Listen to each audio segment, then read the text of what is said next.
welcome again to everyone who's joining. And if you're just joining now, you haven't missed anything. We're just now getting underway. So my name is Ben Prohaska, and I am the Executive Director of the Electrification Coalition. And I want to thank all of you so much for joining us today. It's great to see such an amazing turnout and so much enthusiasm for transportation electrification, and really the opportunities that the Bipartisan Infrastructure Law is going to present for accelerating transportation electrification across the country. I also want to take a quick moment just to thank our speakers for joining from the Joint Office of Energy and Transportation in the city of San Antonio, and we'll introduce them more in the coming minutes. But we really appreciate the work from the Joint Office, the work from the administration, and the work of cities that all have undertaken over the years to expand charging infrastructure across the United States. It's really an honor to have you here today with us, and we're excited to partner with you in the years ahead as we work together to electrify our transportation sector. Before we get started on the full body of the transportation, or of the presentations, pardon me, I'd like to make a few housekeeping notes just so people have them. So one is, we are going to record this webinar, so that way anyone who couldn't join today will have the opportunity to listen to it in the future. And I think that's going to be a great resource for cities across the country. We'd also would love it if you could help us with live tweeting. So we'll be doing it throughout the event, and would love it if you could do the same. It's just going to spread the message and make sure that more eyes and ears can learn about all the opportunities with transportation electrification and the Bipartisan Infrastructure Law. And then also there's going to be a Q&A section. And so to ask a question, please use the Q&A function located at the bottom of your Zoom window. And you should be able to just add questions in there, and then we will either answer them directly into the chat, or we will answer them as part of the Q&A session. So if you aren't familiar with the Electrification Coalition, we are a nonpartisan, nonprofit organization that works to advance the policies and actions that will facilitate the widespread and accelerated deployment of electric vehicles across the country. And we do this to really reduce the economic, national security, and public health risks associated with America's dependence on oil. Unfortunately, right now, oil really has a monopoly on our transportation system. And we're feeling it in no greater moment than currently, where we see the crisis playing out real time in the Ukraine, and the impact that being dependent on volatile actors like Russia can manipulate the global oil market and really cause huge and significant impacts at the pump. It's a global commodity. It's something that has tremendous price volatility, and we've never, as a country, been able to control that price volatility because of the manipulations of folks like OPEC and other countries that don't share our values or our interests. And they have serious consequences for our national security, for our economy. And right now is a great time to focus on building a future that removes oil's monopoly and accelerates transportation electrification. And we are so excited to have something like the Bipartisan Infrastructure Law to help do that.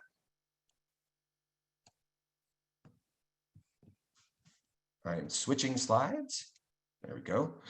As you think about this, powering our transportation system with domestically produced electricity instead of oil, ultimately is going to make our transportation sector more reliable, more affordable, no longer subject to oil's erratic price spikes.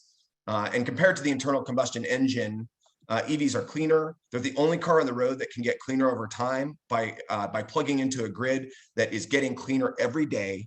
And they also maximize the efficiency of the electric grid. They plug in at night when there's the greatest amount of spare capacity. And so it means every electron that we produce to power transportation is actually going to help reduce the cost of electricity.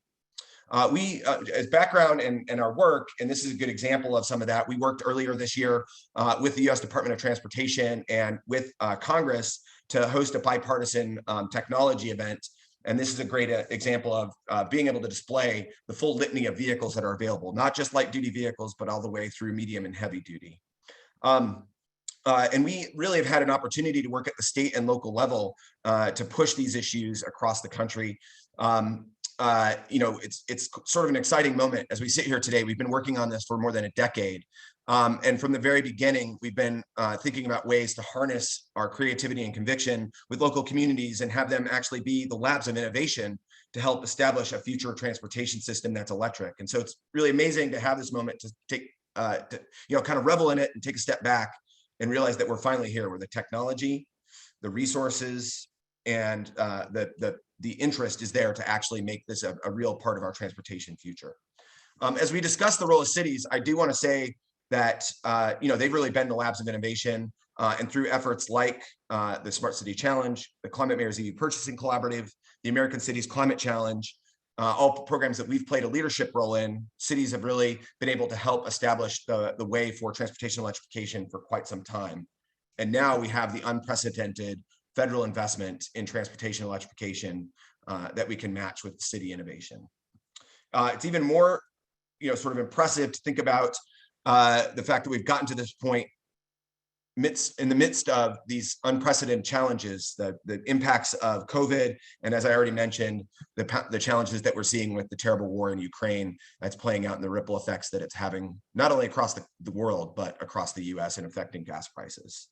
I couldn't be more excited, though, as I think about transitioning to this, to be at this point with you all, but there's a lot more work to be done, and with the wind at our back, I'm honored to be a part of this movement, and it's a really great moment to think about what it's going to look like in just the next year, the next couple of years, and the coming decade. So with that, I'd like to introduce Matt Stevens, Rich. He's the Senior Program Manager for the Electrification Coalition, and Matt coordinates various electric vehicle fleet deployments and charging initiatives. He also is providing expert insight for consumer adoption, and he's worked in the transportation sector and energy and alternative fuels since 2012 at the local, state, and federal level. Prior to joining us, he served as the project manager with Clean Fuels Ohio and worked with a number of fleets across the state to help reduce their dependence on oil through the deployment of alternative fuel vehicles and transportation electrification. So I want to go ahead and pass the baton to Matt, and thank you all for joining us today, and look forward to the discussion about the role of cities in the Bipartisan Infrastructure Law. Awesome, thanks, Ben. Yeah, good to be with everyone today, and I know it's been a triple header this week as we work through a lot of the different topics, but really excited to go into the local perspective today. Ben, if you'll advance to the next slide, that'll get us to our guest speakers today. They'll do a quick intro to. So we're joined by three distinguished guests today. It's really exciting, actually, because I get to work with a number of these folks on a daily basis. So first, Rachael Nealer will kick us off. She's the Interim Deputy Director with the Joint Office of Energy and Transportation. That's a new office, for those of you not familiar, that is formed around the Bipartisan Infrastructure Law. She'll be taking us through the high-level good to knows around Bipartisan Infrastructure Law, how it impacts charging, and also what to be on the lookout for at the local level. I'll be providing some additional perspective on that front, and then we'll actually hand it off to our city counterparts. So Julia Murphy, the Deputy Chief Sustainability Officer with the City of San Antonio, and Harley Hubbard, Sustainable Transportation Manager with the City of San Antonio. I've had the pleasure, along with others on the EC, to work with them through the Bloomberg American Cities Climate Challenge. They'll be providing some perspective on what their path has been around charging and how they would see themselves leading their community and indeed region. So with that, Rachael, I'll actually hand it off to you, and we can get going on your slides. Great, thank you so much, Matt. Can you hear me okay? Coming through perfect. Excellent. I'm going to share my slides here.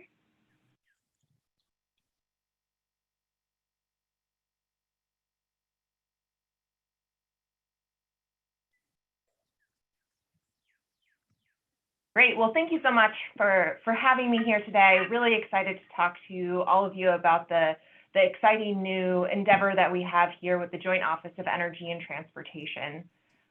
So this was a office that was started by the Bipartisan Infrastructure Law and really highlights a number of joint and transportation issues that the Department of Energy and the Department of Transportation have been working on for decades, and really solidified this collaboration across the Department of Energy and the Department of Transportation, making it one joint office working together for these areas of emphasis here. Set aside in the law, we have about $300 million over 5 years to tackle many of these issues. And as you can see, the scope of the office is very broad, everything from transmission pilots in the right-of-way to data sharing and storage and grid integration. But really our bread and butter is technical assistance for all things electrification, but in particular EV charging to start with. The specific bipartisan infrastructure priorities that we want to support through the joint office are laid out in a variety of programs. So the really great thing about the joint office is that Congress acknowledged the fact that we have all these great funding pathways to get money out the door. We have these existing pathways, but these programs weren't necessarily created in order to fund transformative technology like EV charging and EVs in general. And so we have the Department of Transportation's Federal Highways Administration putting $5 billion through their formula program, which is a formula program that has been established long before the Bipartisan Infrastructure Law, and actually doesn't highlight EV specifics at all, but does get funds out to the states relatively quickly to help infrastructure investments. So the joint office is really here to support the electrification kind of transformative technology side of the formula program, as well as $2.5 billion in community grants for EV charging, as well as hydrogen, natural gas, and propane. So just to be crystal clear, the NEBI programs, the National Electric Vehicle Infrastructure Programs, both formula and discretionary programs, are going to be run by the Federal Highways Administration and supported by the joint office with that technical assistance. But then we also have a bit of a broader scope. So the Low No Emissions Grant Program for transit through the Federal Transit Administration, we have $5.6 billion supporting those investments, as well as a Clean School Bus Program, which is being run through the EPA DERA program, the Environmental Protection Agency's Diesel Emissions Reduction Act, and $5 billion is going to support that. So really the joint office is kind of the government's front door to providing the assistance needed to pull all of these investments together and leverage them with private investments in order to make an EV charging network and transition the EV, or to transition the fleet of existing vehicles to electrification in a very comprehensive and strategic way. One of our first guidances that went out from the Federal Highways Administration was the NEBI Formula Program Guidance. So that was published on February 10th, and the National Electric Vehicle Infrastructure Program, the NEBI program is what we call it for short. The guidance really highlights funding features, the process of state EV planning, the eligible projects for the funding, and this is for the $5 billion that I just talked about, as well as program administration, and then relying on the technical assistance and tools. There are a lot of resources in the guidance itself, but one of the main resources that we're going to use to ensure that the states have the information and analysis that they need is to interact with the joint office and provide this technical assistance in both a proactive and reactive way. And I'll talk about that a little bit more in depth, but I'm going to give you a little bit of an overview of this NEBI guidance, because I think it really highlights some of the vision and the framework around how we're thinking about EV charging in general. So initially, the NEBI program guidance came out on February 10th. That also kicked off the alternative fuel corridor request for nominations. So that is round 6 of those nominations. So we're not really starting from scratch here. We have a lot of really great work that has already happened, 5 rounds of it already, where states have nominated corridors for alternative fuel technologies. And so that could include electrification, but also just other alt fuels as well. But we kicked off another round of that because the Bipartisan Infrastructure Law and the NEBI program are prioritizing building out the alternative fuel corridors first. And that is a way for us to really build out a backbone of corridor charging across the US. And we really want that to be a national network that is convenient, reliable, and equitable. And so to further that, that build out, on May 13th, we will also have the publication of minimum standards. We call those 180-day minimum standards because it's a 180-day deadline from the enactment of the Bipartisan Infrastructure Law. And also the round 6 nominations will be due. So we have kind of these two pieces of existing programs coming together and a new program coming together and really funding what we've done over the last 5 rounds of the alternative fuel corridor program and putting some more specifics to that funding. Those specifics will be recorded in the state plans on August 1st. The state plans are due from each one of the states. There's actually 52 plans with Puerto Rico and Washington, D.C. submitting plans as well. And then the joint office will be the first office to review those plans.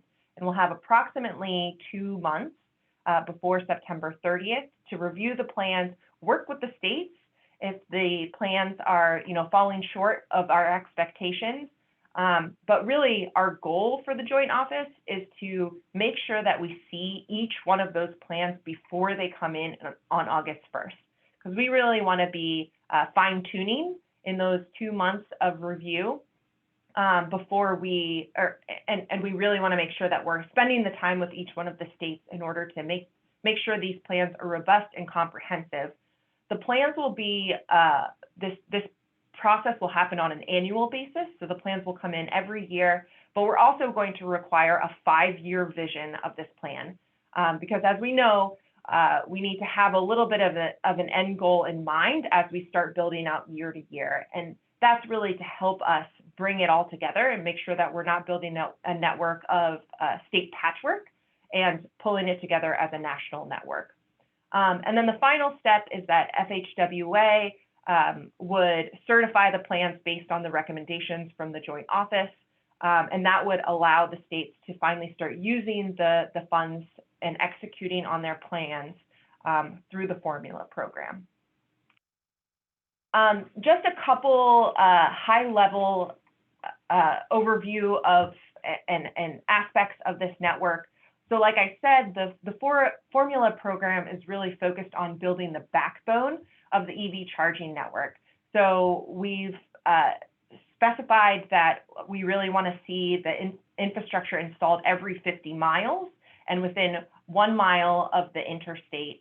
That is really to make sure that we're building something that's very consistent and uniform across the states. We also want each station to have at least 4 150 kilowatt DC fast chargers with a combined charging system port, CCS port. Again, that's for everyone from Ohio to Nevada being able to pull up to a station and expect the same level of service.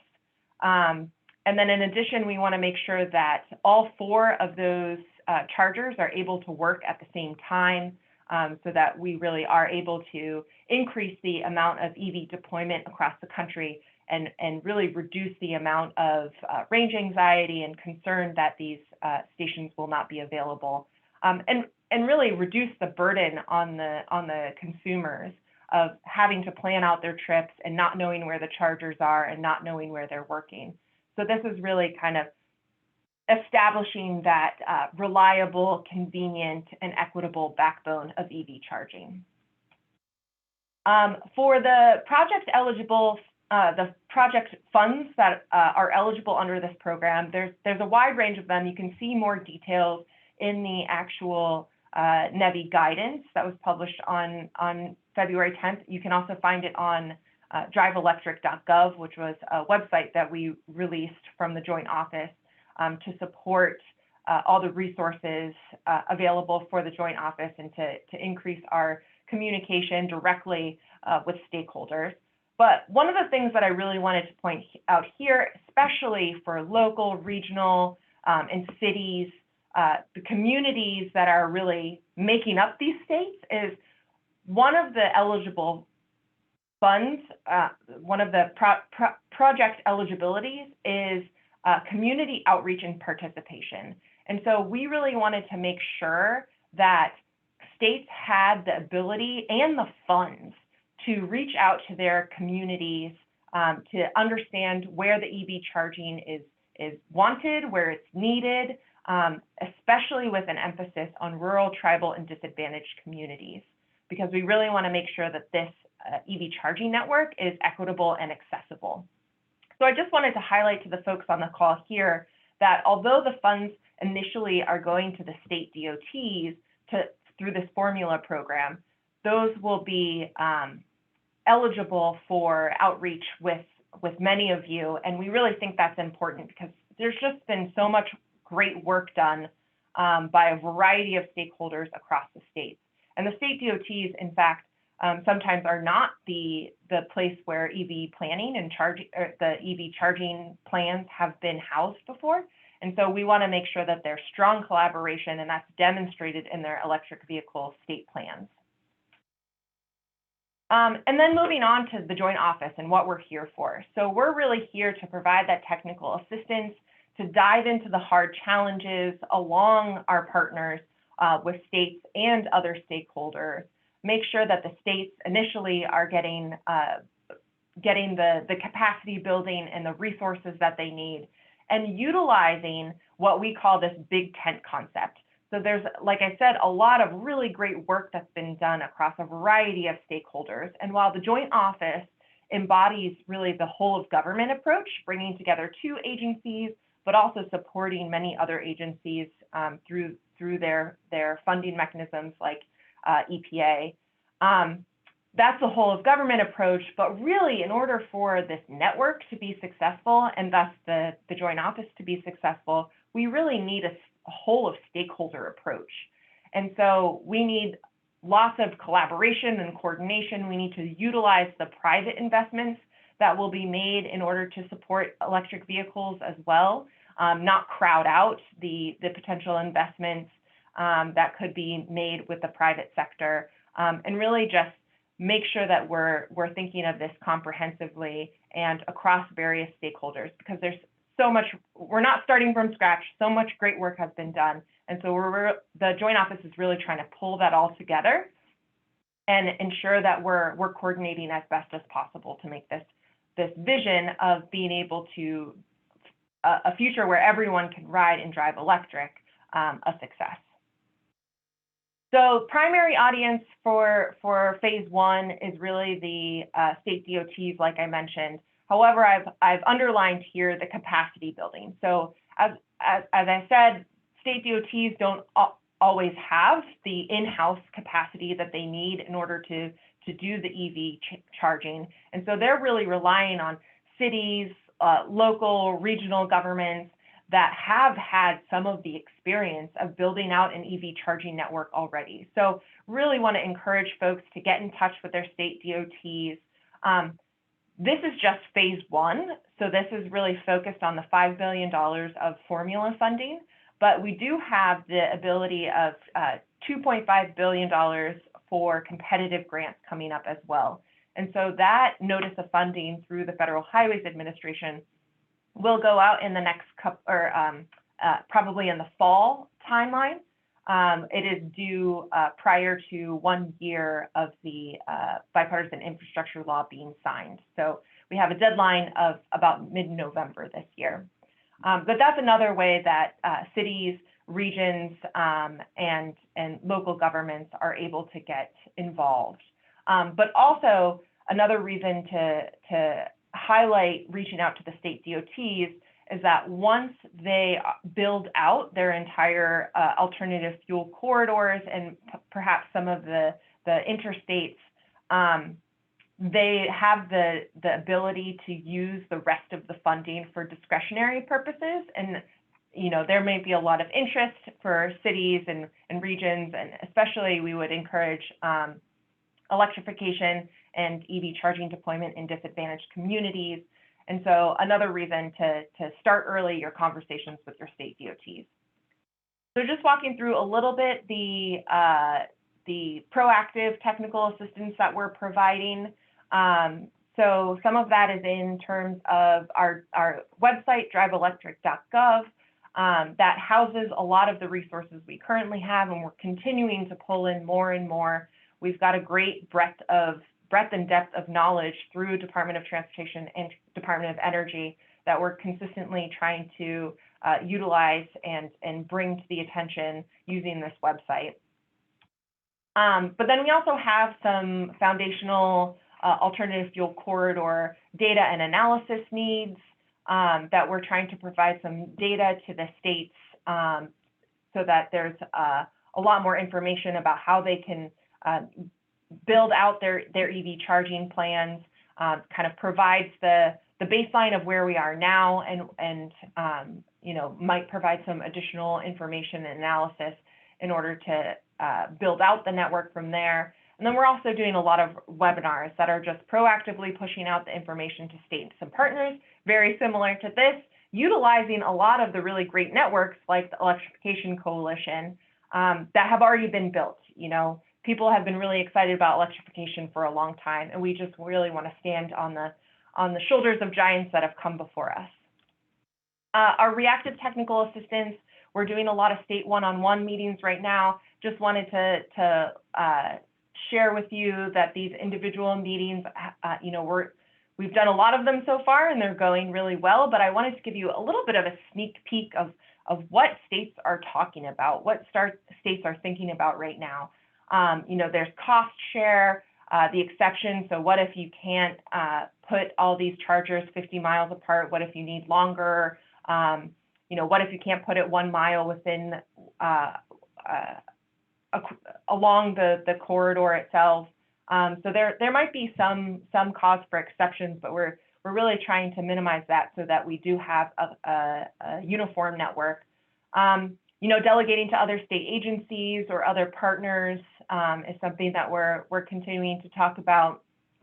Ensuring that states know which roadways are eligible, what project funds are eligible. There's a lot of questions about Justice 40 compliance. So Justice 40 is the President's initiative to ensure that 40% of the benefits of EV charging, in particular for this program, 40% of the benefits go to disadvantaged communities. That's not just based on location. You can't just put a EV charger in a disadvantaged community and assume that 40% of the benefits go to that community. So we're really fleshing out what those benefits could be and how to quantify them. And then just a lot more details for the state plans of, where are they going to site the stations? How are they going to put up signs for the stations, et cetera. And some of this will also be clarified further in the minimum standards that will come out in May on May 13th. And then just additional, we're working a lot with the National Lab System right now, and there's just so many great models and analysis opportunities. So just talking specifically to states, I would also encourage the partners here to really make sure that if you do have the ability to help your states with some of the data you may have or some of the analysis capabilities you would have, now would be a great time to reach out to them and to see how you might be able to help, how they might be able to leverage your resources. So that's it for me today. Thank you so much for having me. We're really excited about this new office. We actually have the executive director position open right now. So if anyone's interested, please feel free to put your hat in the ring. We also have an ORISE fellowship position, trying to get as many great talented people into the joint office and helping us build this EV charging network that is convenient, reliable, and equitable. So thank you. Awesome. Thank you for that, Rachel. I'll intercept now. And the good news is a lot of folks asking in the chat on different elements of the program. I might be able to actually take care of a few of these questions in my rundown. Overall, we've been continuing to intercept a lot of conversation with cities, really kind of running through what do I need to do now, and what do I need to do. I think my screen share just. Sorry, Matt, we could see the speakers view, so looking good there now. we go. That's perfect. Awesome. Sorry for that. Indeed, it's a lot of this is there's a lot of directive going out to states. So cities and local partners are asking, well, what do I need to do now? What do I need to do to position myself to be competitive in all this funding going out? A quick recap, we have a lot of existing resources on the Electrification Coalition website, policy toolkits, different ways to assess and analyze. We also have been really focused on building out new resources too. So this includes the webinar series we're running through this week, which we're really using as our true kickoff to the program. We have a lot of new web content, especially a city federal funding guide that we do have linked on the webpage. This is going to be continuously updated as we continue to get more guidance and see general trends emerging from states. As Rachel was alluding to, with states submitting their plans just the same way with VW settlement dollars, if you were familiar with that program, some states might take a specific angle to their approach versus others. While there's a best recommendation and template out, it is really good to be paying attention to that. But to really move into the thrust of it, the meat, what do I need to do? Consider this the checklist that we've really found has been helpful as we continue to connect with state DOTs and local partners. Call it a temporary checklist, if you will, which will continue to ebb and flow as we get more guidance. But if there is anything that we'd recommend you hang up on this webinar and things you should immediately start looking at, first of all, look up your local state DOT. Indeed, these are the folks that will be submitting the plans around the NEBI program. Those states are still getting their writing teams together too around these plans. They might have public comment periods that they're already thinking about making available, or we've heard from other states, they will actually take direct solicited comment from local partners that they want to really integrate into the plan. So now is absolutely the time to start reaching out to those state partners. Time is of the essence, unfortunately. We are on a pretty cramped rate schedule to get all this planning together. So if you need help getting in touch with your state DOT, please feel free to reach out to us at the EC, and we're happy to get you a couple resources to dial in. You also heard Rachel make mention of the Alternative Fuels Corridor program. Indeed, this is a program that has been around for many years, and it's very fortuitous that the NEBI program and a lot of bipartisan infrastructure law is able to leverage it. And the good news too is there's probably a highway or two in your neck of the woods that's already listed as a corridor, which is great. That means that checkbox is already checked off, as it were. But you can find the map. There's a link here on the Alternative Fuel Corridor, the Alternative Fuel Center that has that corridor map. You can even actually Google search it. There's a lot of great helpful links there, as well as a list of designated corridors that you can use. So that's all to say, as the thing you should be doing right now is check out that Alternative Fuel Corridor map. Make sure your interstates, state routes, tertiary highways are all listed there. And if they're not, the current round, I believe it's round 6 of nominations, is open. That will close in mid-May. It's a pretty straightforward process, so I would absolutely encourage you to look into that. Feel free to reach out to the EC team if you need more help thinking that through. And then the other thing to really take away from this is it's never too early to start talking about charging projects. This sounds pretty basic and a little meta, but the biggest thing to emphasize is do not approach this as a one-off type of project. Indeed, you have Volkswagen settlement dollars, state incentive programs, utility incentive programs, and other projects already afoot. So it's great to think about this more as a cyclical process rather than trying to chase the grant dollar. Honestly, it's just a way that you can be better prepared, have a project ready to go as those funds continue to come forward, or you're able to move forward on capital projects. But to actually go into some little bit deeper dives then on around what else should I be bearing in mind as I think about my charging projects? First and foremost, again, going back to the alternative fuel corridors, it's a common theme here. This is the map that you can actually find online. One thing here, and it's something that we're seeing coming forward, is thinking regionally around charging deployments. We've already seen cities reaching out to each other, such as metros that are maybe 2 hours apart. That larger metro region, how can we be planning cohesively, be it a large city with smaller municipalities around us, around how we're deploying charging? That way it's not just all clustered in one municipality with the rest not with adequate coverage. Another actually example to show on this is the National Electric Highway Coalition, which is formed through the utility members of the Edison Electric Institute. So they too, even at the utility scale, are thinking about their footprint and networking. If anything, trying to really emphasize the point of this isn't a county line by state line type of moment. This actually is a broader regional multi-state effort. So it's okay to actually think about those larger regional footprints that might not be as conducive to an exact a districting line, as it were. And to zero in a little bit on the siting, I have a whole hour-long presentation that I can use on this front too. But just as the high level, we really try to encourage folks to look at 4 key criteria whenever you're looking at any charging site. This is really in terms of the competitiveness of the location, as well as just general things to bear in mind that we typically see required in any type of grant submission or even just consideration of the site.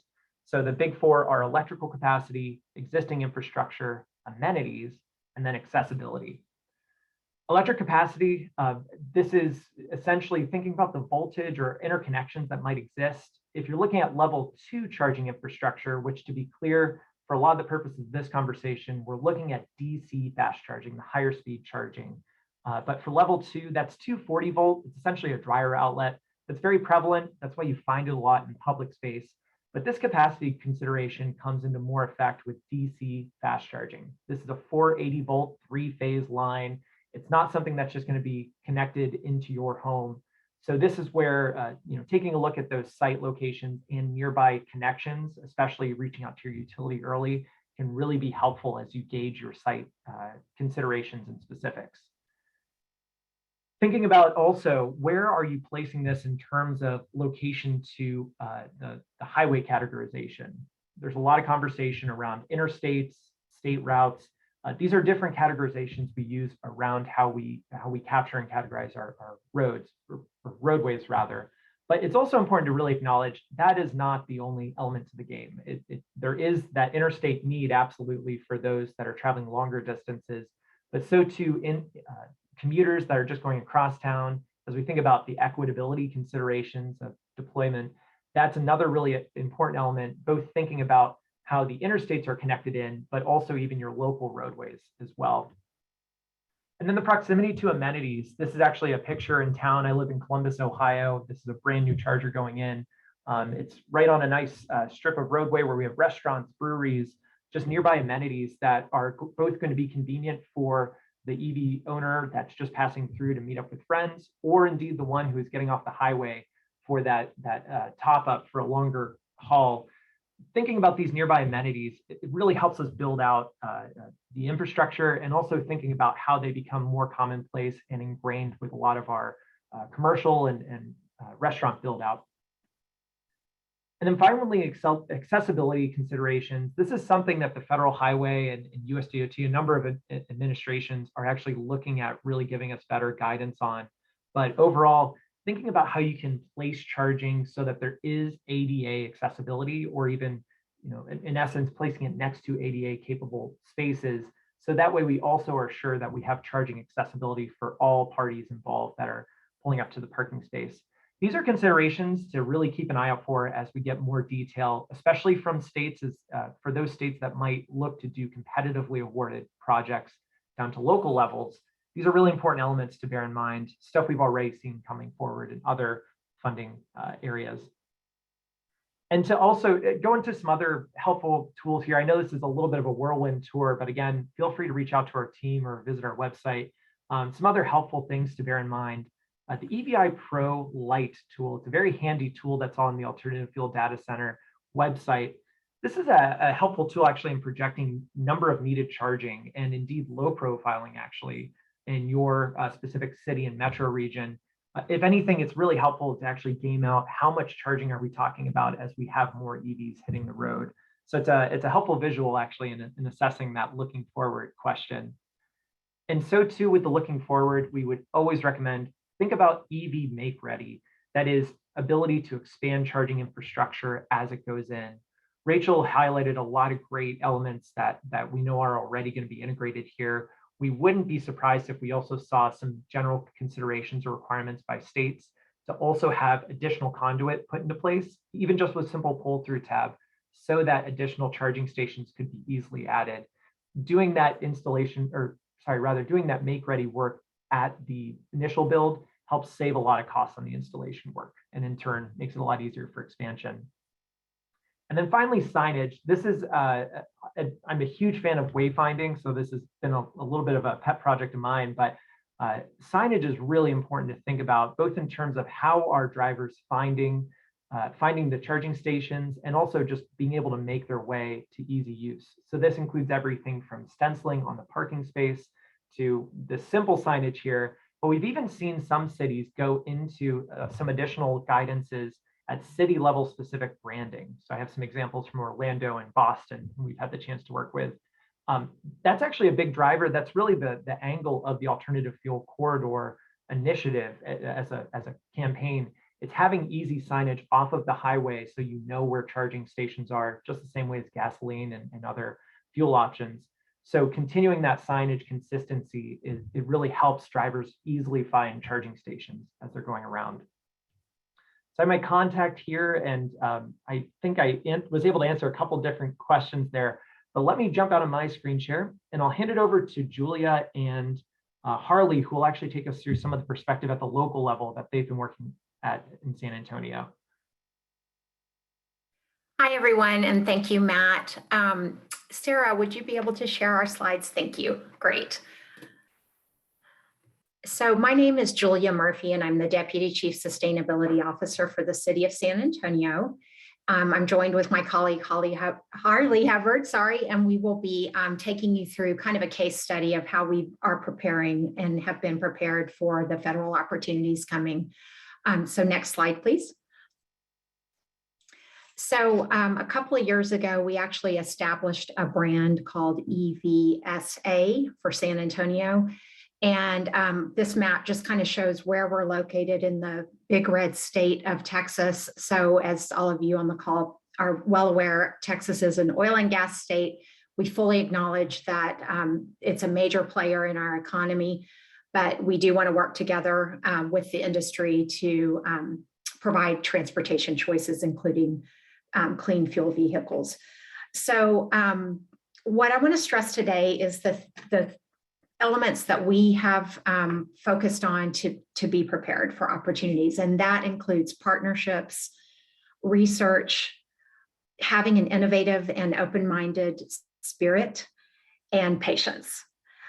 So what we had at the beginning when we started this journey is a number of opportunities kind of converging to shine the light on EVs as a mitigation strategy.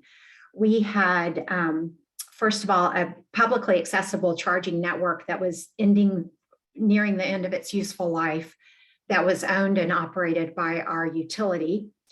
We had the utility saying, you know, we don't really want to prop up these stations anymore. We don't see it as part of our business model going forward. And we think that, you know, as through attrition, as they're coming offline, we're just not going to be replacing them. We knew that funding opportunities were coming down through the pipeline through the Volkswagen settlement. And we were feeling pressure from our policymakers to have something kind of prepared to take advantage of that once in a lifetime opportunity. And then we had passed policy, like most major cities have done, around climate action. And we also had recently gone into non-attainment for federal ozone standards. So we had two big giant plans that were recently passed by our policymakers, in which electric vehicles were named a prioritized mitigation strategy. Next slide, please. So with our EVSA program, we kind of built on, we've done sustainable infrastructure in the Office of Sustainability before. And so we borrowed the American League of Bicyclists framing structure to kind of structure our new program, by, again, using policy, education, encouragement, engineering, a focus on equity, and continuous evaluation. So we started out, after we branded this program, really doing a deep dive with some of the research that was needed to kind of back up what we wanted to achieve. And we did some work. The American Cities Climate Challenge was actually presented some good opportunities for us to utilize some resources that have been developed by Fourth Mobility and the Electrification Coalition to establish some social media resources, and also do some research around what we actually needed in our community around charging, again, so that we would have the numbers to back it up when we went into any sort of implementation phase. Next slide, please. So what came out of our research were some spatial analyses, and you can see the two maps on the left were residential charging needs and workplace charging needs in the middle there. We also analyzed potential for DC fast charging, which is not shown on this slide. But we did a slice and dice version of looking at our entire community and where charging was needed. And you can see by the colors on those maps that it's basically the whole city. We definitely had a smallish number of EVs registered in our area, but since we've done this work, the numbers have almost doubled. So we've gone from about 4,000 registered EVs in our area to almost 7,000 or 7,000 plus. And so we knew that the trends were going to be, coming. And actually our utility was very instrumental in helping us do those projections. So speaking about partnerships, even though the utility was wanting to get out of the business of owning and operating a charging network, they have always been at the table with us along to help guide us with those projections, to inform us about, grid impacts, et cetera, for any projects that the city might be pursuing. And let me just say also that the Office of Sustainability, we are not in the infrastructure owner and operator mode either. However, we did feel a sense of responsibility to communicate that San Antonio is an EV-friendly city. And our analysis bore out the fact that people do have range anxiety. There needs to be publicly accessible charging infrastructure to kind of, quote unquote, get us over the hump until charging infrastructure is more widely available. People are able to charge more readily at their residence, et cetera, et cetera. So also in the course of our analysis, we discovered that 44% of San Antonio residents do not have access to charging at home or near their home. And therefore, it's really important for us to have publicly accessible charging infrastructure. So all that said, how can we change the ecosystem? So we looked at our own properties that the city maintains, such as libraries, parks, community centers, parking lots. And we picked some equitably distributed sites that we wanted to place new charging infrastructure. And we were able to then put out an RFP and get a private sector partner, Blink Charging in this case, who came on board with us with a really innovative business model. And we are in the process of implementing that project right now. The far right image, I know it's small on the screen, is our map that we're working on. So you can see the red dots all over the city that again will be available on publicly accessible destinations where people would be going, and we're billing this as a customer amenity, a resident amenity. So I know we're short on time. So with that, let me turn it over to my colleague, Harley Hubbard, and she's going to just go over the highlights of the project that we are implementing and the funding source that we're using and the business model. So Harley, take it away. Thanks, Julia. Hey, y'all. So like Julia said, my name's Harley. Next slide, please. And this is one of the programs that we manage out of our office. We are in the process of installing these chargers, and a great thing about this project is that we can continue to build off of it if more funding opportunities are available. We're really happy with this partnership that we've built, and we're really pleased with the work that we've done so far. So we're installing right now, and as more funding opportunities come online, the partnerships that we have existing, and even the existing hard infrastructure that we have, we can definitely develop and grow off of it as things change. So as Julia said, we used TexMEMP funding for this program, that is Texas's Volkswagen Mitigation Fund programming. We partnered with Blink Charging. Blink was actually the primary applicant for the grant funds. So this program was 100% cost neutral to the city of San Antonio. We provide staffed time for this program. And we have basically focused on an quote unquote exchange. The way that worked for us is we have essentially lease Blink a parking space at over 50 city-owned sites, and they provide charging at that space. You can see we have a picture here of the first station that we installed under this program. It's at San Antonio Zoo. We're very excited. The usage data on this has been great so far. And like I said, the public-private partnership is really going to take us into the future. It's co-branded between our sites, between Blink, between the city of San Antonio. So this program is really one of the first infrastructure programs out of our office to kind of get San Antonio ready for bigger and more in-depth funding opportunities, even if the city is not the applicant for those federal programs. And I can go to the next slide. I think that is the end of our presentation.